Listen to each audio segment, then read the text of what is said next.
বন্ধুরা, আইপিএল 2026-এ গতকালের ম্যাচে একবারে জ্বর তুলে নিয়েছেন রাজস্থান রয়্যালস। চেন্নাই সুপার কিংসকে মাত্র 12.1 ওভারে হারিয়ে 8 উইকেটে বড় জয় তুলে নিয়েছেন তারা। ম্যাচের শুরুতেই চেন্নাই ব্যাটিংয়ে ভুগছে। একের পর এক উইকেট হারিয়ে তারা বড় স্কোর করতে পারেনি। শেষ দিকে জেমি ওভারটন কিছুটা লড়াই করলেও দলকে বড় সংগ্রহ এনে দিতে পারেননি। এরপর ব্যাট করতে নেমে পুরো ম্যাচটাই নিজের করে নেয় মাত্র 15 বছরের বৈভব সূর্যবংশীও। অবিশ্বাস্য ব্যাটিং করে মাত্র 15 বলে 50 করে সবাইকে চমক দেখিয়ে দিয়েছেন। 4 ছক্কার জোরে চেন্নাইয়ের বোলারদের কোনো সুযোগই দেননি।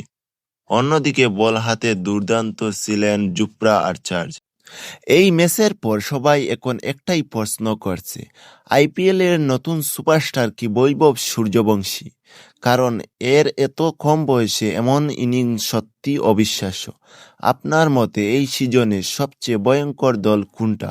অবশ্যই কমেন্টে